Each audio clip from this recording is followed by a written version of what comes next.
What's up, everybody? We back again with Coach. Should be back on in just a moment.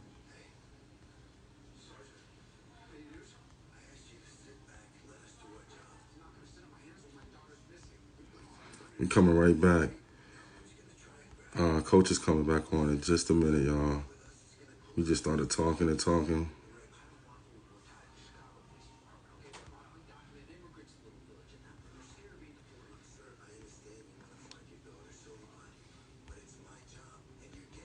I'm looking crazy because I'm typing again.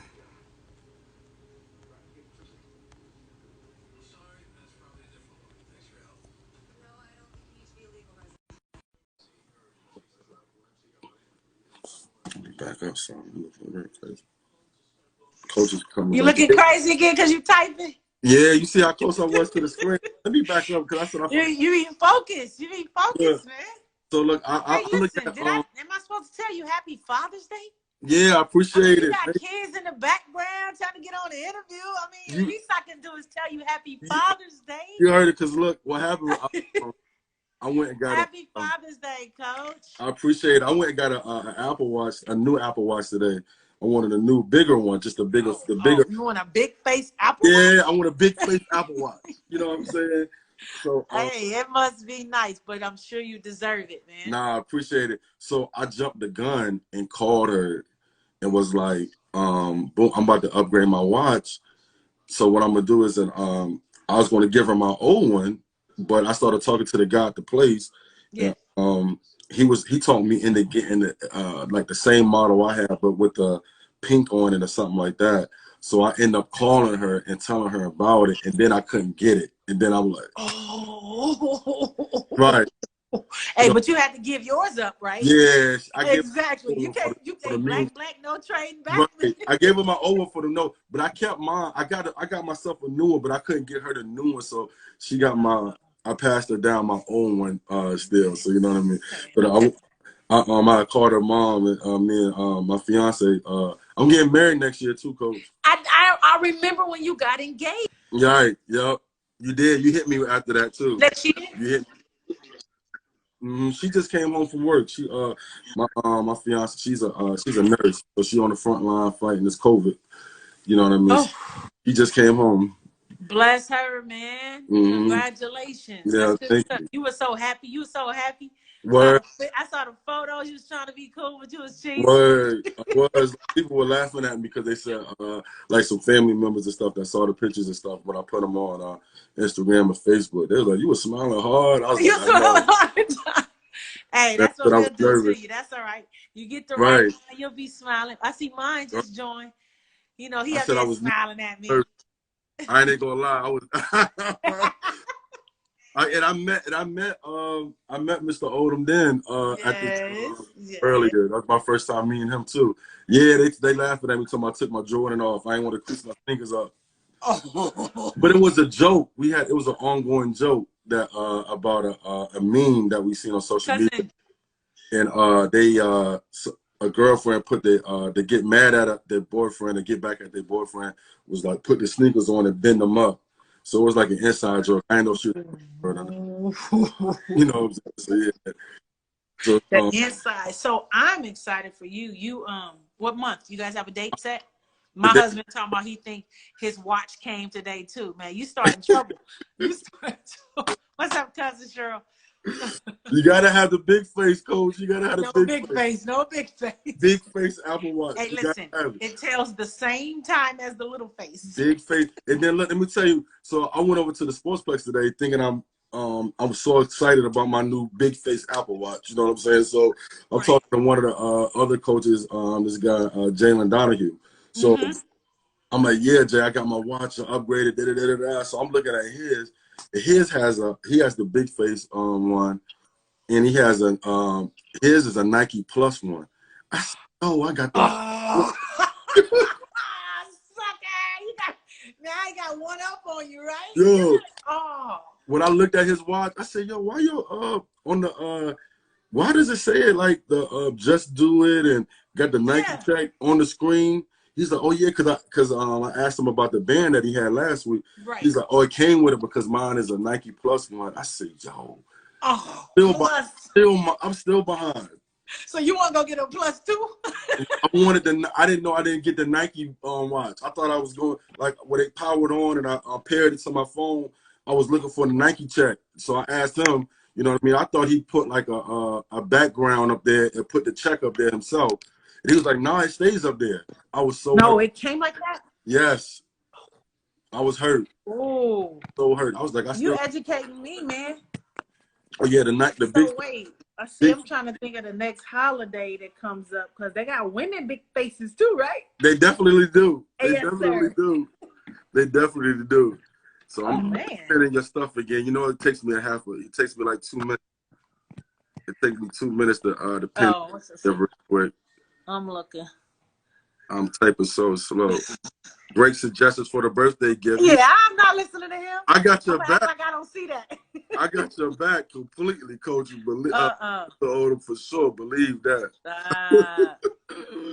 That's my assistant coach. That's from from DC area. Jason yeah, Harris. he was with me. You know, I'm gonna tell you a story about that too. He told me. He told me about Amari. I think Amari might have been I think he was still with us, but he was about to take he was in transition, about to take the job with you, I think. So he started telling me about, Amari. You know what I mean? He started because he was working he was on Boo's team. He was with the girls. So he started talking about him a little bit then. So I was like, oh, okay. Yeah, he getting better. That's my girl right there. I've seen Mia. Matter of fact, there you go. It's easy for me is Jay Brown's mom. Oh, okay. How you doing? Nice to meet you. You got a horse. I don't know, for lack of a better term, I should. You got a stud. He can play. The stud. You know what I mean? Yeah, but now Amari, he gonna be all right, man. I'm glad you saw him when you saw him, and I just love the fact that you've stayed connected. Like, you're great people, man. You never had to welcome him like that. Never had to come look at him. I mean, your status at the time, like you talking about you doing your research on me. I was sitting in the stands, everybody's all up under you. I'm like, why they all up under him? Because I didn't realize everybody was trying to be your friend. I'm like, I was like, all the parents. I was like, what's that dude? I just try to like in the town. Like, I grew up. I'm from Hampton. You know what I mean? I grew up. What's up, D? My man just checked. One of my childhood friends checked in. But I grew up in Hampton. Like, you know what I'm saying? I went to Hampton High, went to Hampton University. You know what I mean? I played in the program as a little kid. Boo, like, coached me. You know what I'm saying? Like, Coach Mike, his brother that passed away a week or two ago. You know what I mean? Like, I grew up in the org. Miss Covez was she was like Miss Covez, I don't even know what to call her. Like, she was just like the glue of like the city, like, you know what I'm saying? So she coached track when my aunt that was telling you that coached basketball for like 30 years. Right. She was in the program. She knew me since I was a baby. You know what I'm saying? Mr. Brown, one of Boo's friends, I known him since I was a baby. So it was just like, after I got a little older and then, you know, calmed down a little bit, you know what I'm saying? What's up, Coach Cable? Like the godmother. She was like the godmother of the organization. So, but once I, you know, calmed down and wanted to get back in the mix, I majored in sociology. I wanted to start doing the basketball stuff. You know what I'm saying?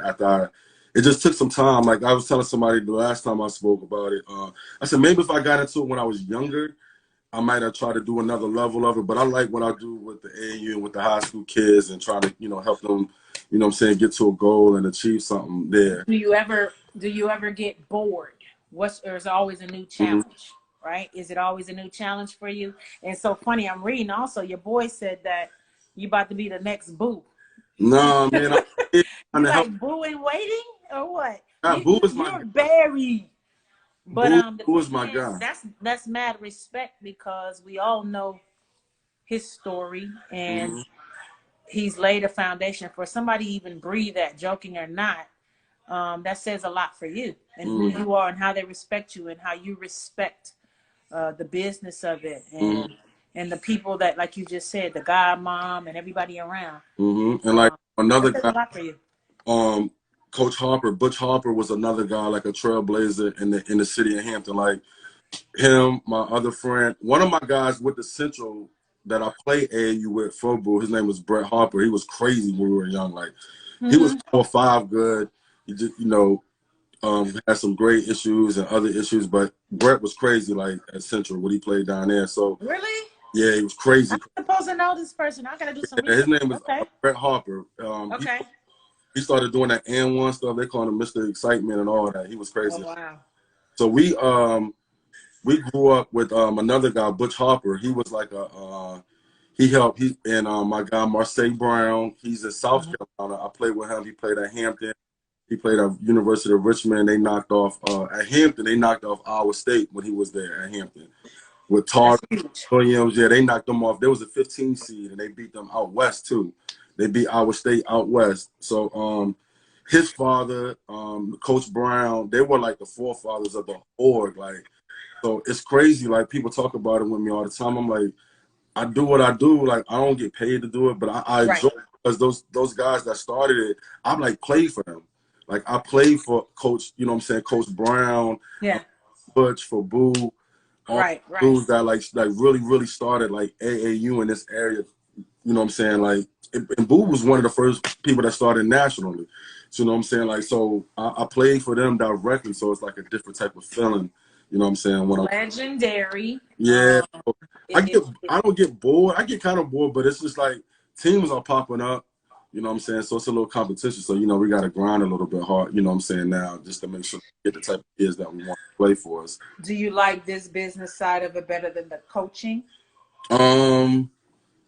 It's interesting, but I think I probably like the coaching a little bit more than the business, but I like the business, but the it's just like a little different. I got to take it like you know what I'm saying? I work for Verizon as my 9 to 5. So on the business side of in the AAU and all that, I got to look at it sort of like my job, my real job. Like it's kind of certain things that you see in the background or that you get privy to that you may not see when you like one of the coaches, but when you step on the opposite side and being next to like Boo, being on those calls with him and stuff like that. So you start Hollywood the Great. That's my kid coming in. Checking in. Yeah, Hooper. Hooper. From Miami area. Yeah. Wait, but listen. Check that out. I want to apologize because this is something I just caught myself. I said, do you like this or that? And I think we as Black people often try to make us choose when we can be great and separate. So I just caught myself and I apologize. You don't have to like one more than the other. You don't have to be better at one. Let's be great at it all. Right. I don't want to limit you.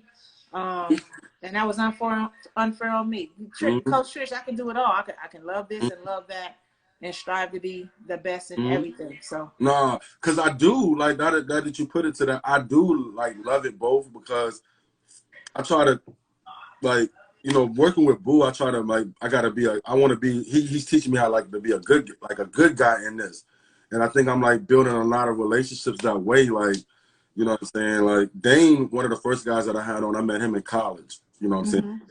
It was easy to get him to come up here with me. He was my first guest. He's like big in the AAU world and basketball, Nike. He's a scout for Nike Grassroots. I met Chris at a session, you know what I'm saying, in one of the EYBL sessions. One of our coaches, stopped Chris in the hallway, and Chris stopped.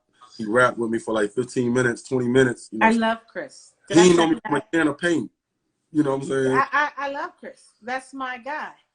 And he's matured and just even listening to him, to see your friend in a different light, it was good stuff. But that's what people are doing to you right now. You got people that have known you and watched you grow up, and now they have to respect you in a different light right now. Right. That's good. So it's funny when I see it that way too, because I remember when I first started coaching, I always tell this story. Like I was coaching JV, and a dude that I grew up with, he came in the gym. His son was playing on the other team.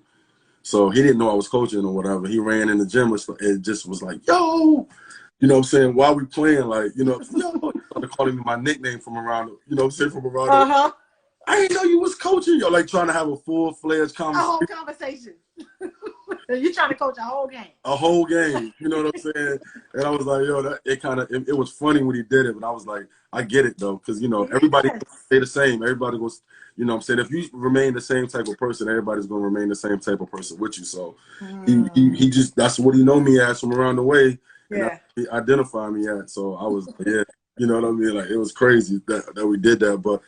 But being on the business side, because AAU such has like a black eye for like being such a grimy place or whatever. Right. Be like a I guess like a light, you know what I'm saying, in it and make it be, I know what you're trying to say, like a beam of light. Like a beam of light. There you go. I know. And I knew that's the direction you were going when you said Boo wants you to be a good guy in this business.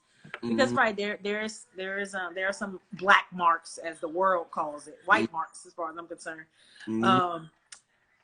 And to distinguish yourself as something different in a business is difficult to do, but it's something to be proud of.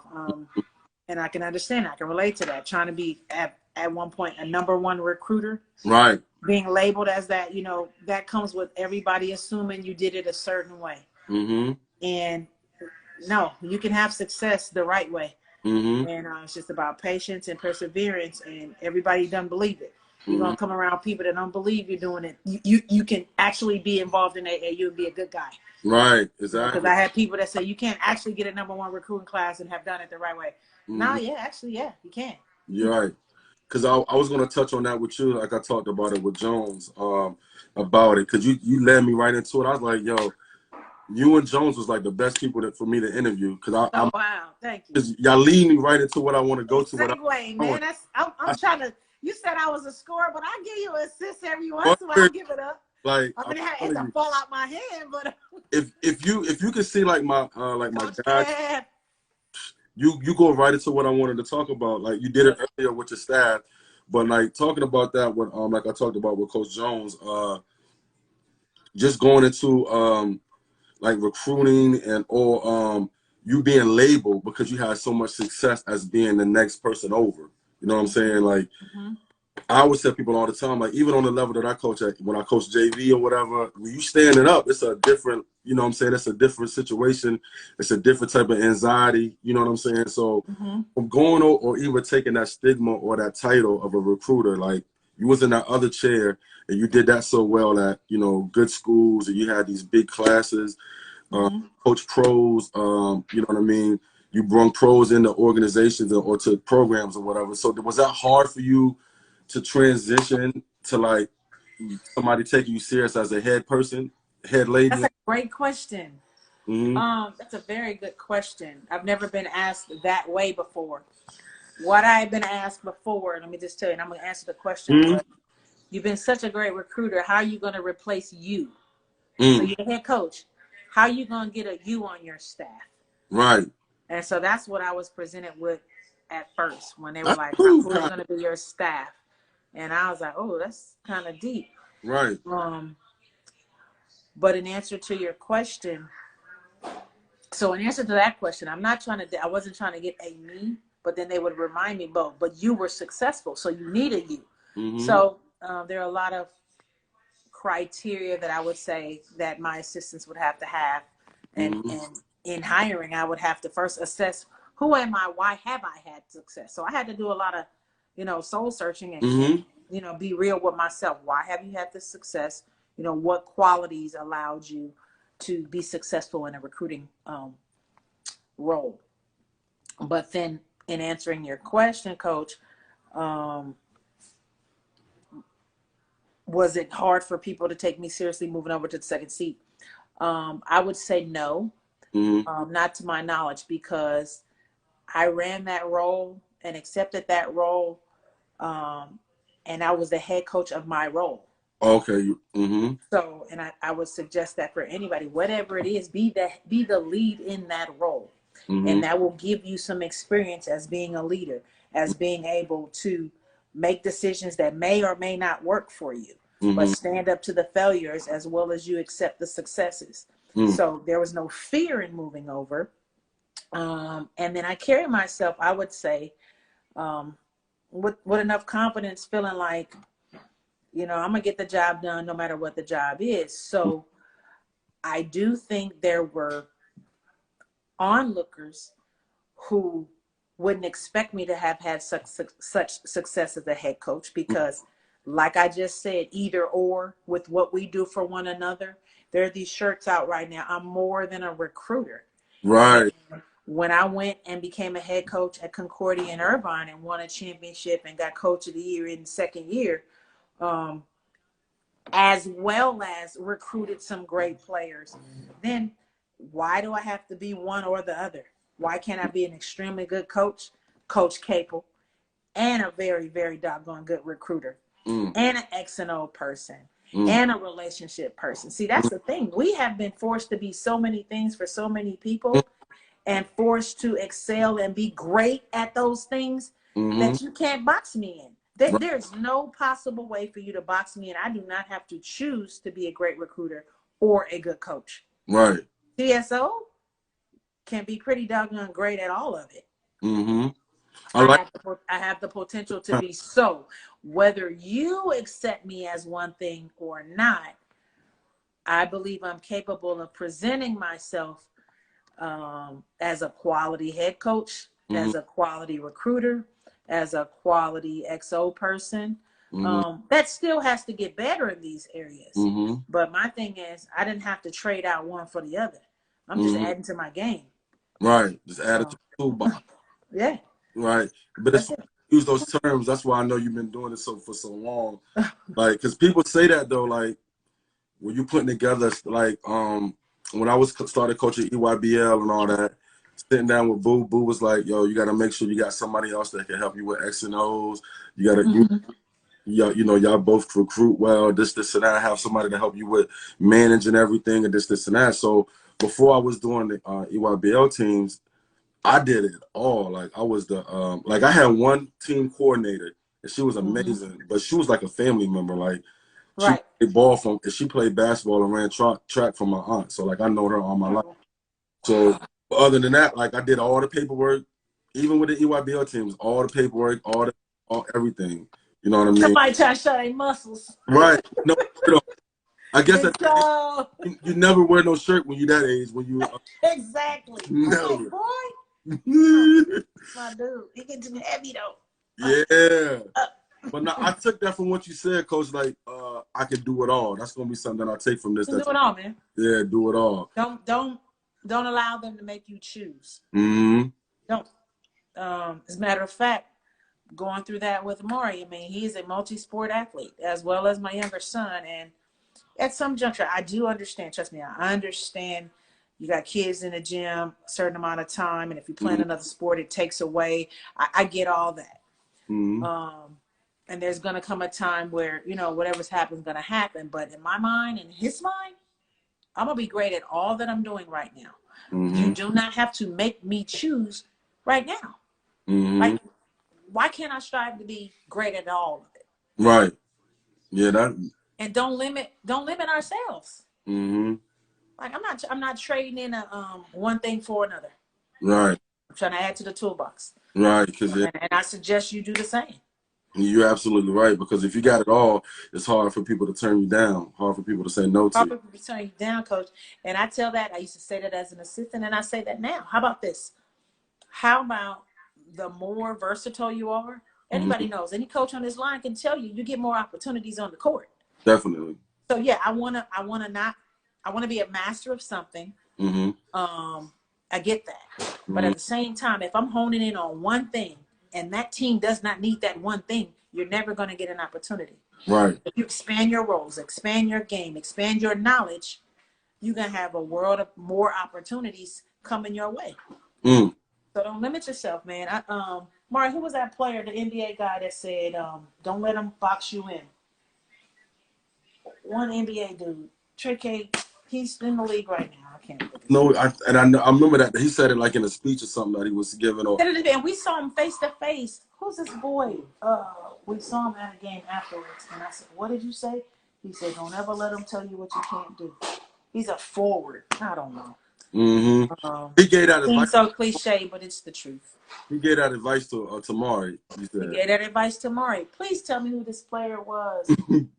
He has 2 last names on his jersey. He sound like me, Stafford-Odom. He got 2 last names on his jersey. Maury, we saw him live at a game. At a Laker game or something. He don't remember either. Because he meets so many people. He popping. Stop it. Mama popping. Big Mama is popping, so I'm popping. Knock it off, man. I know everybody, Mom.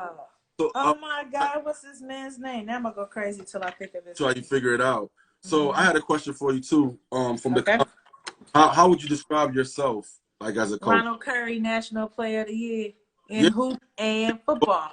He went to my high school. Ronald Curry? Yeah, he went to my high school. Who is that? Who's the boy I said I like right now? He's left-handed. Suggs. Jalen Suggs or something. Plays football and basketball. Oh, he's like Minnesota. He's tough. He's super tough. He won at Gonzaga. He's tough. Yeah, Margie just said that. West Coast. And yeah. I saw highlights of football and highlights of basketball. He's nice. I had Amari read, who's your boy? Charlie Ward. I mean, again, they're not unrealistic dreams. He was a Heisman. Dude, and played 12 years in the league. So here's the thing. Again, we can dream what we want to dream. Nobody's being unrealistic. But my mom said to me, you aim for the stars, even though you might hit the top of the tree. So don't tell me what I can't do. Reality will kick in and numbers will pan out. But I'm trying to be the best in all of it. Right. So so describe yourself a little bit as a coach. What do you think? You think you're hard, demanding, easygoing? I feel like I'm easygoing, and I think I've been told that, and my assistants can probably tell you that. Or easigoing. I don't know. I don't know if that's the terminology. I'm real. I'm transparent. I have high demands. I'm gonna say it. I was a communications major, so I pride myself on communicating. I'm able to articulate. This is what I need from you. This is what I'm not getting from you. If you don't do this, you probably won't play. Your scholarship opportunities will probably change. Sometimes I'm saying it with a smile. So what I've been told is that it's confusing. Like I don't understand what's confusing. Like, did you hear what I've said? Right. I want you to hear me. Like, don't read the smile. Don't read because I'm telling you now. If you think that a smile takes away from the seriousness, that's on you. Right. But I'll write it. I'll type it. I'll text it. I'll articulate it. But if you don't meet demands, I'm not a yeller, not really a cusser or anything, especially my mama on here. I ain't a cusser. But like I'll present something to you. I'll teach you something. So I always go back on, don't make demands and don't be frustrated with things I haven't taught. Don't assume that somebody knows something. So I'll teach it. We'll talk about it, give you the opportunity to ask questions. You say you know it and you're working on your stuff and you still can't get it done. Then, okay, I'm on to the next. I think I've heard I was a fun coach to play for. I heard that, like I said, I'm a fan of the game. So you get cooking, I'm gonna be your biggest cheerleader. Right. Just simple as that. I think I can relate. Oh, you definitely can relate. You did what they want to do. You didn't want to be a coach, so you still might be doing some of somebody's dream right now, like that plays for you. May want to coach as well. So you did every aspect of it. You know what I'm saying? Yeah. And then I think I'm fair. Definitely fair. And I'm open. Like, come talk to me. Come ask me something. What you need to know. How can I help you? I don't like deceit. I don't like people trying to get over. I mean, it seems pretty simple to me. Right. So I always ask, because like I told you earlier, my first So your boy talking to you, don't assume somebody knows. Right. Oh yeah, he always do that too. That's his biggest thing. He definitely tells me that, because me and him get into arguments, because me and him, I started coaching, he was my assistant the whole time, or like my partner the whole time or whatever. So I'm like, yo, I coach a 15U. This is elite. You know what I'm saying? I coach elite. Yeah, elite, baby. You know what I'm saying? Like, you should come to me and know how to play certain things. I think I do think that I may be wrong with that. You know what I'm saying? It's tough. But certain things, I'm like, yo, they should know how to do that. You know what I'm saying? And I'm not saying you're wrong, because I Mm-hmm. feel that way. It doesn't always work out that way. We got to reteach ourselves just to cover our bases. Right. CYB, cover your butt. Just make sure. Mm-hmm. And then, he always gets on me about that. Like, he'll be like, well, the terminology that I may say may not, they may not know. Mm-hmm. Me and Coach Bailey was talking about that earlier. She was telling us to a spot on the floor. She didn't know what she was talking about. You know what I mean? So I was like, but I always do it. I just think people, certain things that you would know already. You think so, man? But he threw me off with that too, because I was about to say something else. But I always ask though, like women coaches or whatever, because this is just out of nowhere. But I like my first look at the coach was a woman.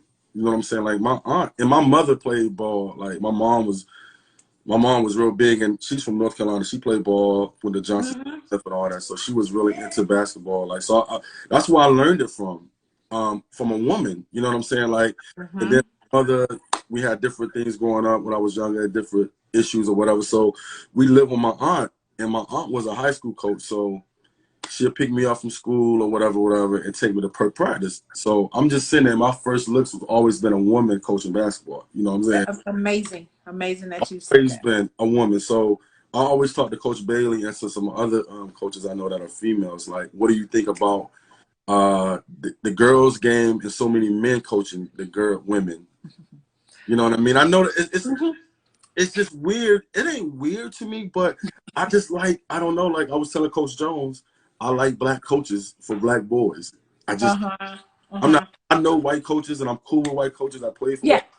You know what I'm saying? I don't have no issues. You know what I'm saying? I talk to, I totally understand. You know what I'm saying? All the time, but I'm a black guy, grew up black. You know what I'm saying? So it's just what it is. Probably gonna be black all your life. You know what I'm saying? So I just feel like you get a different connection. So I kind of look at it that way with when I see women on the girls' basketball game. You know what I'm saying? Like, I like women coaching women. I don't know if I don't want to sound sexist about it, but I kind of like it though. Like when it seems like you can relate. A little bit. But like, so I understand the question. You know, I don't think it's sexist. It's just, it's how we're conditioned. You're like, they can relate.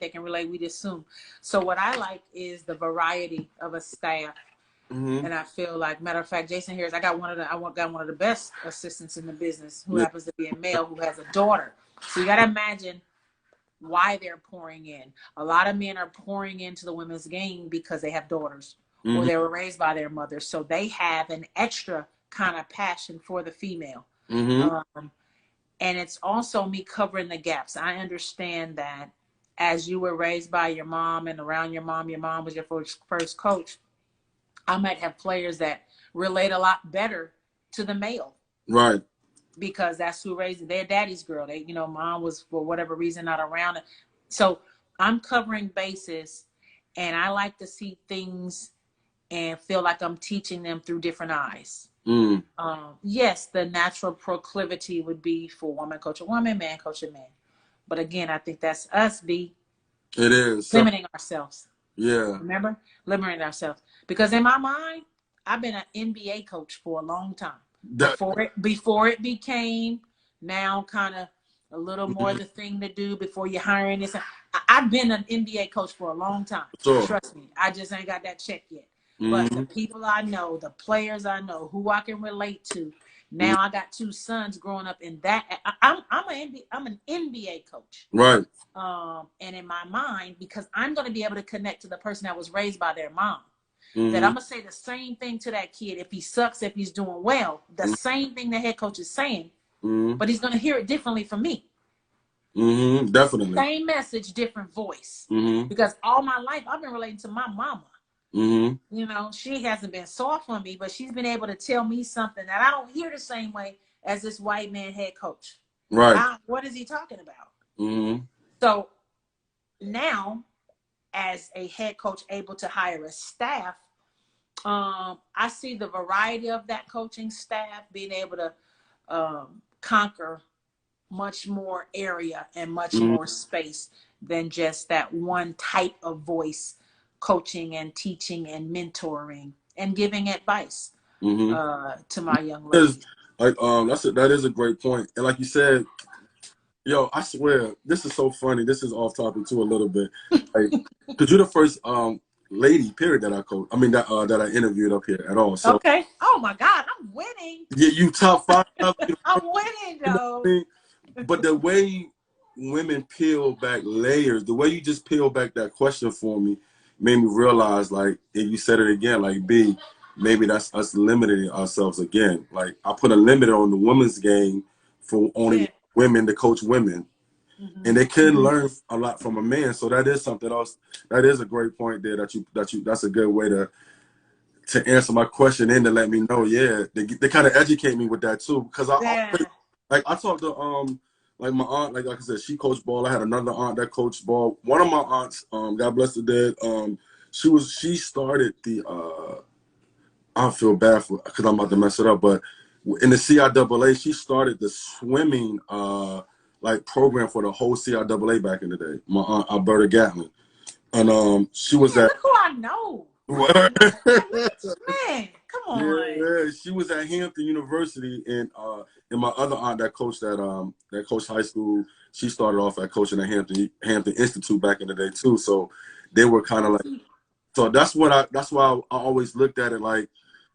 I seen strong women coaching it when I was young. Like, you know, this is like seeing women like you coach ball and seeing people like my friend that coaches ball. It's not new to me seeing a strong woman coach women's basketball because I've been seeing it for such a long time. So right.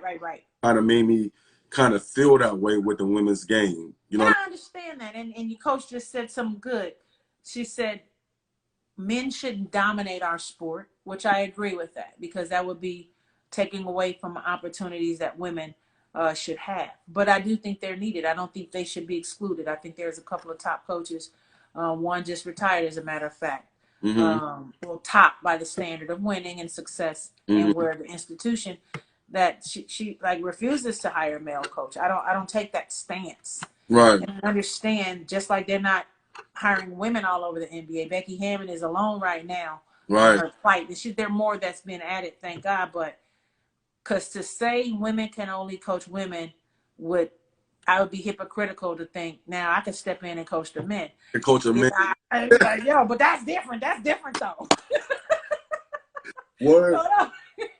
It's funny because y'all got to be on point like that all the time. Yeah, you gotta be. You gotta be on your toes. Keep your head on the swivel. Word, you gotta be on point like that. And again, some things we can do, some things we can't, and we also have to face those realities. Some people will respect what we have to say, and some won't, and that's in every field. Like you might have some young lady saying, "He don't know what I'm going through. He don't know what it's like to be on my money." They can't relate. Yeah. And then the NBA, again, I had a friend of mine, Pookie Wigginton, big time in Cali. It's my boy. He was telling me he got 3, 4 sons at balling. But he was telling me, like, just being straight up, Trish, and it's like my bro. He's like, some men, like, you show me how to dunk. So I'm trying to teach Brian and Russell how to dunk, right? I can't. So it's only so much he gonna hear from me. Now there's some other aspects, some technicalities, some details that I'm gonna get right that he hadn't thought about. But the physical part, if you're just judging it on, I can't catch a lob, how I'm gonna teach you how to catch a lob. Right. Well, that's being small. Those are true though. I get that. That's truth. But what about the other things that I can communicate to you and articulate and break down for you? It's crazy though, because I see lob plays. Our girls run a lob play for one of our girls. Like they've been. But I'm saying the finish. We can get lobs, but I mean, you ain't putting it. Yeah. I ain't doing that. I'm gonna tip it in. I'm gonna tap the little sofa part. Right. The phone.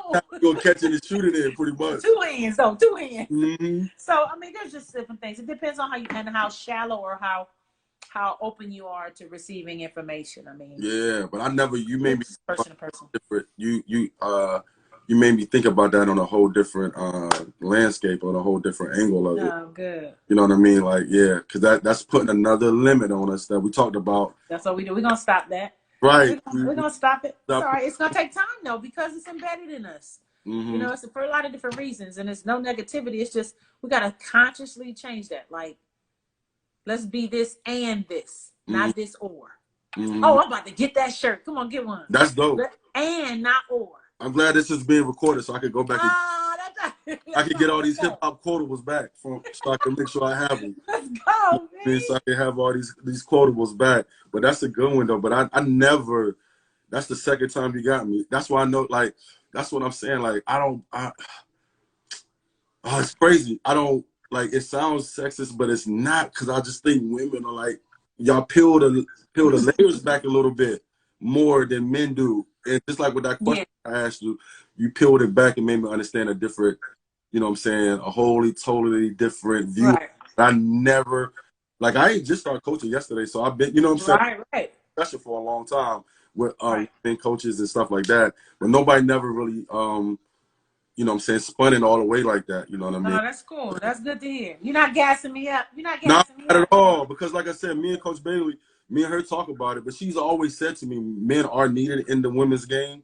Mm-hmm. You know what I'm saying? But she believes not to, like she said, not to let men dominate it, but then need it. But yeah, that's dope though. That's real dope. I never thought about it like that. I always was just my cousin said she gonna print my shirt for me. Word, one too. I got my boy one too. Going on too that I just put that. Barry needs one too. I'm putting together some other stuff. I was going to save it as a gift for all my guests, but I'm gonna let the cat out the bag. Me and Coach Matt was talking about it. I said I'm gonna get.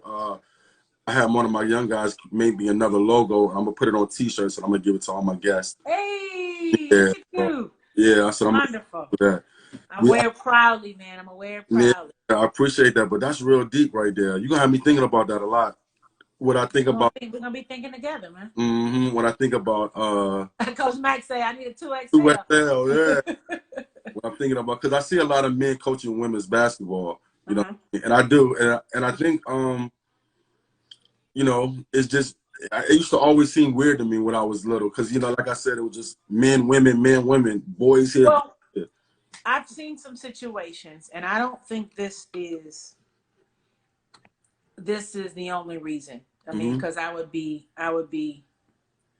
talked about badly if I said this, but I have seen some situations of male coaches where they're coaching females or women. I don't like the word females. They're coaching women because they haven't had success coaching men. Oh. Or it's a reason. In other words, it wasn't their first choice.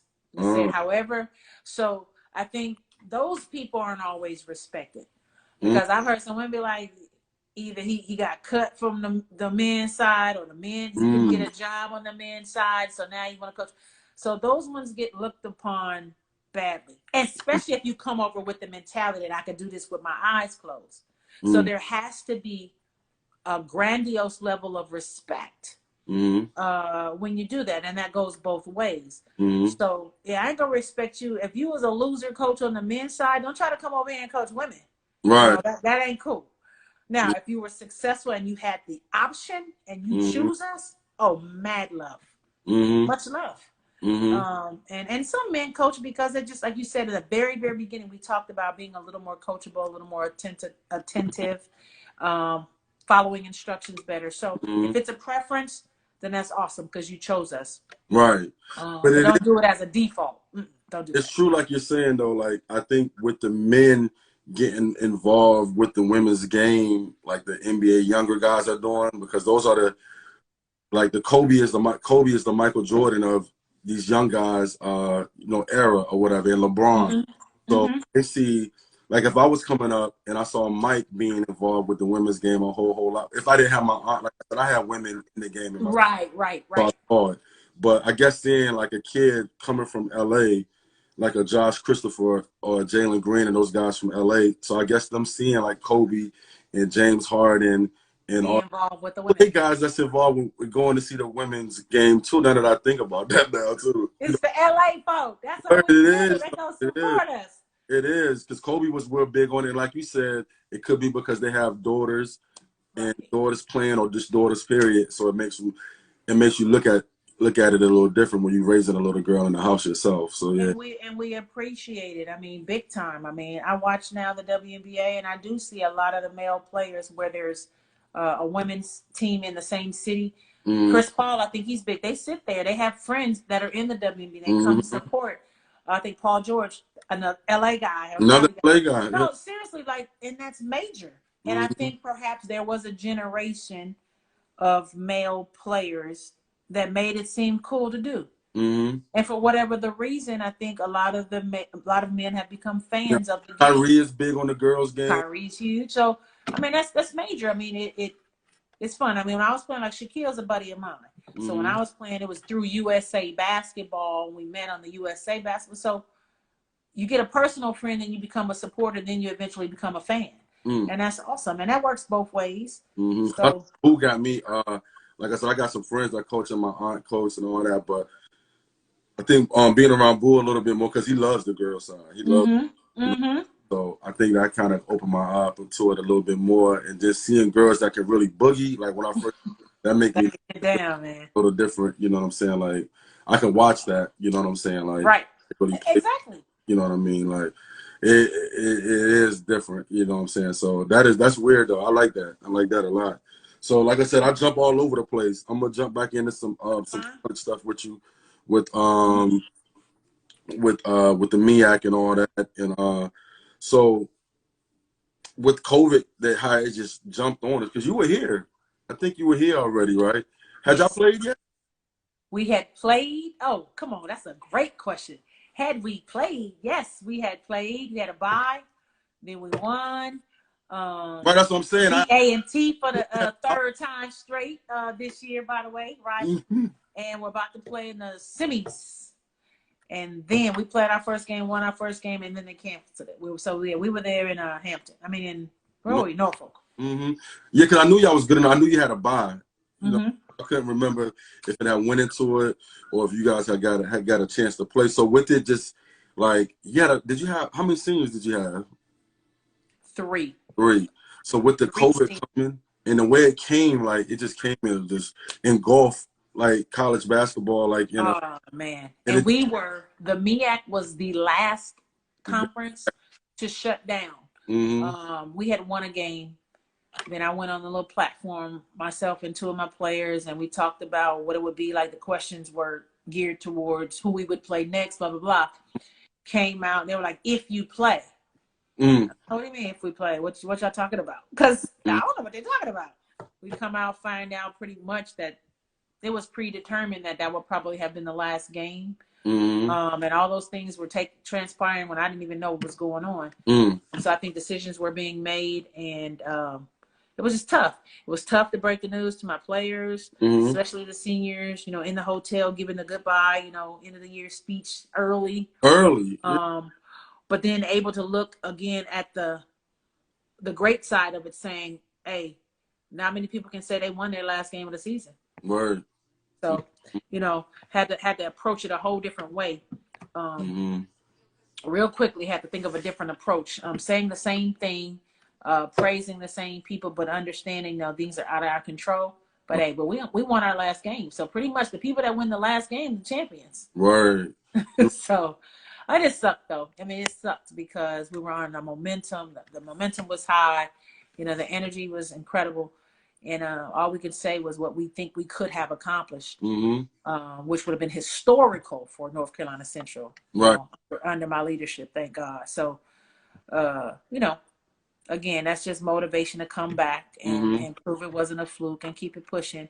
And then at the end of the day, we all know it's about the safety and it's crazy tragedy, man. Right. Crazy. I asked Coach Jones just joined. I asked him the same thing. Hey, Coach. And because how COVID because I know, you know, being from here, I know a lot of players that play for Norfolk State, you know what I'm saying, for their boys program, men's program or whatever. So I knew some of the seniors, I knew some of the guys. So I was just like, dang, it just took you know, like you didn't think it was happening. Like they never knew that was going to happen. Like basketball. Like who? And boom. Nobody could fathom that. Like, what do you mean we're not playing? What are you talking about? Then they talked about playing without fans and people leaving. I'm like, what is going on? When you're isolated, sometimes you just can be oblivious to what's going on around you. And in our little world of the MEAC basketball tournament, we were just thinking about hooping, right, winning, and that's it. Then you get outside of those walls and you realize, oh, this is bigger than me. This is bigger than the tournament. This is major. And then it kind of because on my regular 9 to 5, during the tournament when it starts, it's hard for me to get to those early games. So I always look forward to the yeah. You know what I'm saying? Like Thursday, Friday, Saturday. Absolutely. I had so many people. I was driving up Saturday. I was coming. So. Because we could get, you know, I get tickets, you know what I'm saying, from here and there, you know, a couple of people. Of course. You know, so I always look forward to getting there towards the Matter of fact, my guy, I had given my guy some tickets. Uncle Ted. Ted came through. He and his wife. He was looking forward to it too. So. Because he was hitting me up and he was telling me about it, that he was over there. He told me he went over there and stuff like that. So I was, dang, I said it just ended abruptly. Abruptly. It's tough, man. But like I said, to be able to shape it the way I was able to shape it for my particular seniors. I mean, they had to swallow it a different way. But I think overall, you understand, hey, we controlled what we could, and you did a good job at that. So, because with the whole COVID thing, it came like, even at my job, we were going in the office, and then like one day they sent out like a survey to test the temperature of everybody. It was like, are you capable of working from home or whatever if you had to work from home? So, you know what I'm saying? I'm sure everybody probably said, yeah, you know what I'm saying? Right. Yeah. I think I was off the next day. The next day I went to work, you know what I'm saying? They called me and we went into this office and it was like, I tried these new systems, I tried this new stuff and it all worked. And they was like, all right, Rodney, you can pack up. And I'm like, wow. You know what I'm saying? Like, just go home. Just like that, like in a day. Like the email came out on a Wednesday. I was off Thursday. I went back to work Friday. And they were like, see ya. Word. They pulled me. Did they give you explanation at the time? So this is March. This is mid-March, late March. It's March. No, it was early March when it first kicked off. Verizon, no games was set. Yeah, early. Yeah, they sent us home early. It might have been like the second week of March, but did they give you any explanation? They were just like, at first we didn't even think we were going to go home to work from home or whatever, but no explanation at all. Like once it started making the news a little bit more, the COVID thing, they started talking about it a little bit. We unionized. We have a union or whatever. So once they started talking about it a little bit, like I said, an email came out Wednesday. I was off Thursday. I came back in the office Friday. They pulled me into an office and had me test these systems, and they worked. And they was like, "You have good internet connection at home?" And I was like, "Yeah." They was like, "All right, well, you can go. You can pack up. You can go." And be, you know, I told them it take me X amount of time to get home or whatever it is. Like, yeah, just you go back to work in about 2 hours. I was like, like when you get home, go back to work. Word, it happened like that. You know what I mean? So I know as an athlete, somebody who's preparing for such a big, you know what I'm saying, playing in a conference that's one big conference. Yes. You're trying to make it to the big dance. I know that's probably your first goal is to try to win your conference that you're in, you know what I mean? And then you want to go to the big dance or whatever. So I know that kind of like ended those players' whole basketball career. Like that's crazy. It's over. Yeah. Like their careers are over. I mean, and the people that are not anticipated to go play again on the professional level, like to have something taken away from you so quickly is crazy, man. And again, we're talking about basketball. We're talking about a sport right now. But then how about we segue into, I mean, to have a life taken away from you so quickly, unexpected. I mean, like what we're dealing with right now. I mean, like it puts everything in perspective. Right. Like, so now I come back talking about I'm trying to be mad because my tournament, nobody told me we can't even play. We were doing good. We was going to play Norfolk State next. Yeah. Oh, no, Maryland Eastern Shore. Okay. All that. And then I got people telling me, oh, man, he was just going to the store. Word. And he didn't come home because a cop took his life. So puts everything in perspective. Definitely. Yeah. It changes your whole about that too. I was going to talk with you about that. Attitude. Guys, you know, you run a program. Like the program is yours. He put something in perspective to me, made me realize he was like, when you go on the road, you guys may have up to like 25 people with you. Even though some of those people are adults, it's still you. You know what I'm saying? It's still your show. You know what I mean? Yes. So he was like, true. traveling with 25 people and you got to make sure this person is this, make sure this person comes back home, make sure people do this, or make sure these kids do this or whatever. So with everything that's going on in the world with, you know, with George Floyd, and the numerous other people that we've lost through, you know, police brutality, with your kids speaking out on and they're doing things like that, do you, I see some college kids up this way kind of like, you know, out there marching and doing stuff of that nature. Do you mind it, or, you know? It's frightening. My kids are not together. Everyone is at home at their own homes. So I don't have, you know, as much reign on them and control. They're literally under their real parental guidance right now until they're able to come back to campus. But unlike, I guess, what's my man at Clemson football? Debo. Like Dabo. Dabo, yeah. I like Dabo. I'm not going to give them the guilt trip of don't do that. Right. Because they're trying to fight the same fight that I need to fight, that's going to make it better for my kids. And so with wisdom, I encourage them. I mean, we've had a WebEx call about the situation. I wanted to give them an open venue to discuss and talk and vent their frustrations, and come up with some ideas and plans for, we all said we got to be active and do this, but specifically, what are you saying needs to be done? Right. And have you started with yourself and doing it? So, I mean, I fear for my young ladies. I fear for my husband, my sons, you. I mean, it's just the world we live in. Am I going to allow them to imprison us so we'll do something? No, we can't live in fear, but I just say proceed with wisdom. So I love this generation of young ladies. I love this generation of young men who are willing to put their money where their mouth is. I mean, and it's just generation right now, man. I'm learning from these kids. These kids are active. They're going out there and doing something about it. They are. We talk the game and some other people talk. These fools out there in the streets grinding. It's a young I respect it. It's a young kid from California, Sky Clark. He's already played against them. Yeah, okay. So he's in Tennessee now, but he's been leading protests and stuff like that. And he did some stuff with some cleaning up the city after the. That's awesome. Like, I know his father. I know, like, when we were there playing with I don't know who Amari was playing with, Andre and Paul Pierce or something in Cali, in Orange County. So we played against Sky. I know his dad and everything, and that's awesome. And like I said, this is a young man. I mean, they're taking it seriously. They're not doing it for the social media. Right. These are some things I don't think they're doing it because they believe it in their heart. They're passionate about it.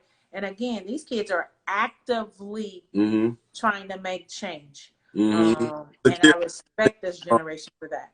My guy, we call him Diesel. He plays at Norfolk State.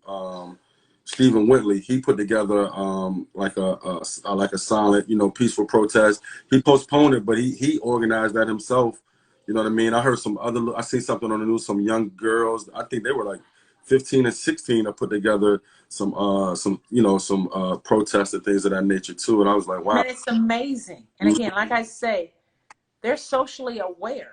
Oh, Mari said it was The Truth. He was playing with Paul Pierce's The Truth. But they're doing it on their own. I mean, first of all, they have access to the research. They're on their phones and online and internet, so they know how to search things up. They know how to make things practical and realistic. I mean, these kids are quite intellectual. They know how to get things done, and they're pretty fearless. So I ain't gonna hold you, like I said, all night, and we wind it down. I just want one more thing from you. And this is going back towards the women's game. Okay. Like challenges, how has the challenges been that you had to face it and get to the point that you're at, being a head person, getting to that level that you wanted to get to? Because I'm sure that's what you always dreamed of doing, even when you was high school coaching, assistant coaching. I would think, I don't know for sure, but that you wanted to be a head coach. Like I told you, I didn't think I was going to be a coach. Once I got in, again, what drives me is to make other players better, to make them better, to make it worth somebody's time to have been under my watch. So if that's my focus, then it ends up being, if they're getting better, we're all getting better. We're winning. If we're winning, we might as well go ahead and win it all. might as well go ahead and beat out that PWI and get that recruit to come to this HBCU. So it always ends up being the small goals that lead to the big goals, to the big successes. So if you're asking me, what's you asking me? No, about like, facing like challenges in the business part of it for women. Oh, it's been tough. It's been tough. If again, it wasn't voluntarily that I've left the schools that I was at, having had success as a recruiting coordinator. Right. But something behind the scenes, some envy, some jealousy,